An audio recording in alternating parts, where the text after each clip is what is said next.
जय माता दी दोस्तों। आज आपका ये दोस्त राकेश बंसल आपके साथ शेयर कर रहा है 5 वैल्यू स्टॉक्स फॉर 2030। बेसिकली क्या है, इन 5 स्टॉक को आप 6 से 7 साल के लिए लेके भूल सकते हो।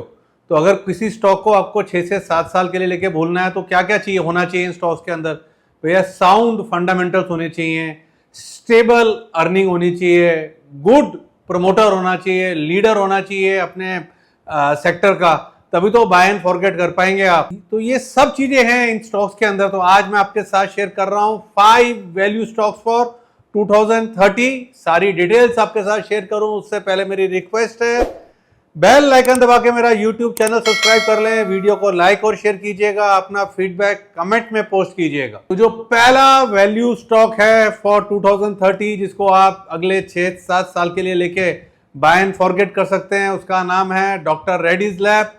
प्राइस आप स्क्रीन पे देख पा रहे हैं। डॉक्टर रेड्डीज लैब को देखें तो एक इंडियन एमएनसी फार्मास्यूटिकल कंपनी है जिसके लिए फाइनेंशियल ईयर 24 एकदम शानदार रहा है। कंपनी के consolidated revenue, operating profit, net profit में फाइनेंशियल ईयर 23 के कंपैरिजन में 12%, 15% और 24% का इंक्रीज देखने को मिला है। और रिसेंटली डॉक्टर रेड्डीज ने भारत में न्यूट्रास्यूटिकल्स के क्षेत्र में कदम रखा है। इसके लिए उन्होंने ग्लोबल एफएमसीजी लीडर नेस्ले के साथ मिलकर एक ज्वाइंट वेंचर कंपनी बनाई है। साथ में डॉक्टर रेड्डीज ने सनोफी के साथ साझेदारी की है जिसके तहत भारत में सनोफी की वैक्सीन ब्रांड की मार्केटिंग और डिस्ट्रीब्यूशन का जिम्मा डॉक्टर रेड्डीज संभालेगी। इससे क्या है, डॉक्टर रेड्डीज को इंडिया के अंदर वैक्सीन मार्केट में एक मजबूत पकड़ मिलेगी। कंपनी ने यूके में अपनी एलर्जी दवा भी लॉन्च करी है, यूके कंज्यूमर हेल्थ मार्केट में एंट्री की है। ये डॉक्टर रेड्डीज का यूके में पहला बायोसिमिलर है। डॉक्टर रेड्डीज का मैनेजमेंट क्लियरली कहता है कि उनकी पहली प्राथमिकता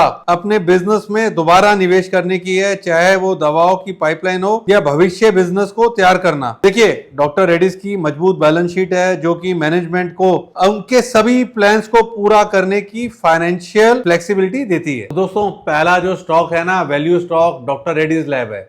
अब दिया इसको 6-7 साल के लिए आपको बाय एंड होल्ड करना है तो क्या स्ट्रेटेजी क्या होती है? या तो इसके अंदर सिप करें, या किसी दिन जब पैनिक होता है, मार्केट में बड़ा फॉल आया, स्टॉक ज्यादा गिरे, there is blood on the street, उस दिन इसको खरीदें। मतलब कि स्कैटर्ड बाइंग करें या सिप करें, रेगुलर सिप करें। इसी तरीके से मतलब कि लंबी अवधि के लिए निवेश करना चाहिए। अब मैं आपके साथ शेयर कर रहा हूं सेकेंड वैल्यू स्टॉक फॉर 2030। इसको आप 6 से 7 साल का नजरिया बना के बाय एंड फॉरगेट कर सकते हैं। कंपनी का नाम है टीसीएस। प्राइस आप स्क्रीन पे देख पा रहे हैं। टीसीएस को देखें, एक Indian multinational IT service and consulting company है। एशिया की सबसे बड़ी आईटी सर्विस कंपनी होने के साथ साथ ये बॉम्बे स्टॉक एक्सचेंज में यूएस 100 बिलियन मार्केट कैप तक पहुंचने वाली पहली कंपनी है। 2018 में इसने मार्केट कैप अचीव करी थी। दुनिया भर में टीसीएस जो है ना मौजूद है। साथ में अलग अलग इंडस्ट्री वर्टिकल में इसकी गहरी डोमेन एक्सपर्टीज है। Consulting service, integration, application service और बहुत कुछ। इनकी सर्विस का पोर्टफोलियो है एकदम complete. High quality, high impact solution देने के लिए कंपनी अपनी industry leading sweet of products and platform का इस्तेमाल करती है। लेटेस्ट टेक्नोलॉजीज का फायदा उठाकर दुनिया भर के कस्टमर्स को सर्विस देने के लिए इनकी रेपुटेशन भी कमाल की है। शॉर्ट टर्म्स में मार्जिन मेंटेन करके मुनाफे को स्टेडीली बढ़ाना, इस पर कंपनी फोकस कर रही है। देखिए, टीसीएस ने आईटी सेक्टर में अट्रिशन की वेव को अपने कंपटीटर से बेहतर हैंडल करा है। इंडिया में बेस्ट प्लेस टू वर्क की लिस्ट में भी ये कंपनी रेगुलरली टॉप पर रहती है। लॉन्ग टर्म में टीसीएस का अलग अलग वर्टिकल में डीप डोमेन नॉलेज और इन हाउस टैलेंट, ये दोनों चीजें से दुनिया भर में डिजिटल टेक्नोलॉजीज के बूम का फायदा उठाने के लिए एक अच्छी पोजीशन में रखती है। तो देखिए, दूसरी जो वैल्यू कंपनी है जिसको आप 6-7 साल के लिए लेके बाय एंड फॉरगेट कर सकते हैं, टीसीएस है। वही निवेश करने के वही 2 तरीके हैं लॉन्ग टर्म के, या तो रेगुलर सिप करें या स्कैटर्ड बाइंग करें जब मार्केट में पैनिक हो, ब्लड ऑन द स्ट्रीट हो। अब मैं आपके साथ शेयर कर रहा हूं थर्ड वैल्यू कंपनी फॉर 2030 जिसको आप 6 से 7 साल का नजरिया बना के बाय एंड फॉरगेट कर सकते हैं। इसका नाम है एचडीएफसी बैंक। प्राइस आप स्क्रीन पे देख पा रहे हैं। एचडीएफसी बैंक को देखें, इसका बैंकिंग सेक्टर में जो शेयर है ना, इंडियन बैंकिंग सेक्टर में, दैट इज लेस देन 10%। लेकिन देश की सबसे रिस्पेक्टेड बैंक में से एक है।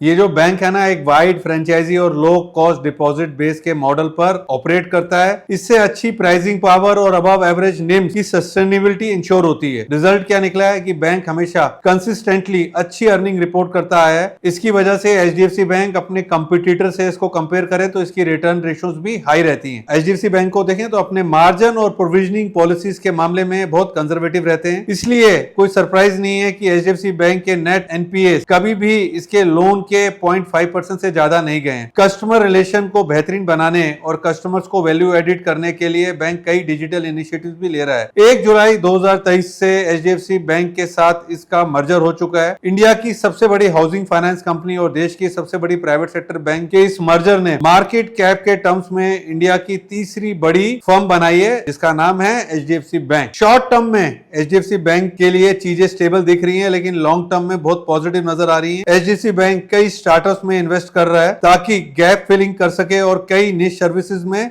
एक्सपर्टीज गेन कर सके। इससे बैंक को फिनटेक रेस में भी आगे रहने में मदद मिलेगी। तो दोस्तों, third value stock for 2030 is HDFC bank. निवेश करने के वही तरीके हैं, या तो रेगुलर सिप करें या स्कैटर्ड बाइंग करें। जब मार्केट में पैनिक सेलिंग हो, स्कैटर्ड बाइंग करें। अब मैं आपके साथ शेयर कर रहा हूं fourth value stock for 2030। Company का नाम है टाटा मोटर्स। प्राइस आप स्क्रीन पे देख पा रहे हैं। टाटा मोटर्स को देखें तो कंपनी डिजाइन करती है, मैन्युफैक्चर करती है, असेंबल करती है, सेल करती है passenger, utility and commercial vehicles and defence equipment. साथ में ऑफर करती है vehicle financing, car service, spare parts and accessories. Global luxury market में इस कंपनी की एस्टेब्लिश प्रेजेंस है अपनी सब्सिडरी जैगुआर और लैंड रोवर के थ्रू। इंडिया के कमर्शियल व्हीकल सेगमेंट में ये मार्केट लीडर है। साथ में इंडिया के पैसेंजर इलेक्ट्रिक व्हीकल सेगमेंट में इसकी स्ट्रॉन्ग मार्केट प्रेजेंस है। टाटा मोटर्स ने इंडिया में इलेक्ट्रिक व्हीकल मार्केट में एक पायोनियर के रूप में खुद को एस्टेब्लिश किया है। इसके डोमेस्टिक ईवी ब्रांड जैसे कि टाटा पंच, नेक्सन, टियागो,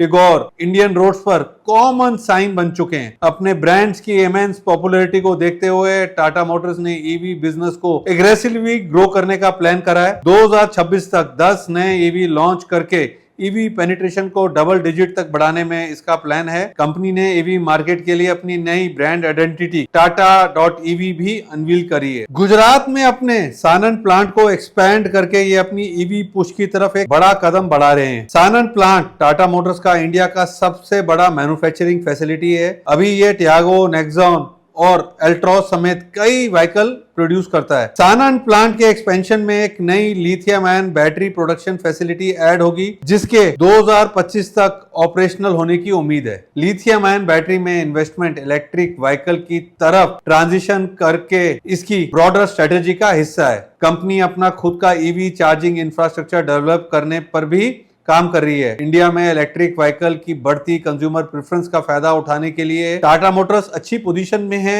80% से ज्यादा मार्केट शेयर के साथ मार्केट को लीड कर रही है। और देखिए गोइंग हेड क्या है, टाटा मोटर्स में डीमर्जर भी अनाउंस हुआ है और मतलब कि 6 से 7 साल के लिए निवेश का एक बढ़िया कैंडिडेट है। अब निवेश करने के फिर वही 2 तरीके हैं, या तो रेगुलर सिप कीजिए या फिर स्कैटर्ड बाइंग कीजिए जब मार्केट में पैनिक सेल ऑफ हो। अब मैं आपके साथ शेयर कर रहा हूं fifth and last value stock for 2030, जिसको आप 6 से 7 साल के लिए लेके बाय एंड फॉरगेट कर सकते हैं। कंपनी का नाम है L&T। प्राइस आप स्क्रीन पे देख पा रहे हैं। इंडिया में इंजीनियरिंग और इंफ्रास्ट्रक्चर की बात हो तो सबसे पहले L&T का नाम दिमाग में आता है। ये इंडिया की टॉप 5 कंस्ट्रक्शन कंपनी में से एक है। साथ में defence, manufacturing, IT, financial service में भी ये कंपनी एंगेज्ड है। L&T के फाइनेंशियल स्टेटमेंट देखकर मन खुश हो जाता है। सेल्स और प्रॉफिट में स्टडी इंक्रीज देखने को मिलती है। पेंडेमिक से कंपनी ने क्विक रिकवरी किया और अब ग्रोथ रिकॉर्ड सेट कर रही है। कंपनी के फंडामेंटल स्ट्रॉन्ग है। इसका डेट इक्विटी रेशियो मॉडरेट है और return on equity steady grow कर रहा है। कैश फ्लो भी स्ट्रॉन्ग है। फाइनेंशियल ईयर 23-24 के लिए सरकार के massive ₹10 trillion capital investment plan के बजटरी एलोकेशन ने कंपनी को और भी बूस्ट दिया है। बिग ऑर्डर्स और कई सेक्टोरल टेलविंड्स की वजह से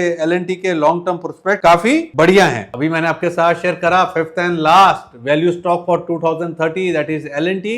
निवेश करने के वही 2 तरीके हैं, या तो आप रेगुलर सिप करें या फिर स्कैटर्ड बाइंग करें। तो दोस्तों, आज मैंने लंबी अवधि के निवेश के नजरिए से आपके साथ शेयर करे 5 वैल्यू स्टॉक्स फॉर 2030, जिनको आप बाय एंड फॉरगेट कर सकते हो फॉर नेक्स्ट 6 to 7 ईयर्स। तो अपना फीडबैक कमेंट में पोस्ट कीजिएगा, और आपने अभी तक अगर मेरा यूट्यूब चैनल सब्सक्राइब नहीं करा है तो please do subscribe my YouTube channel.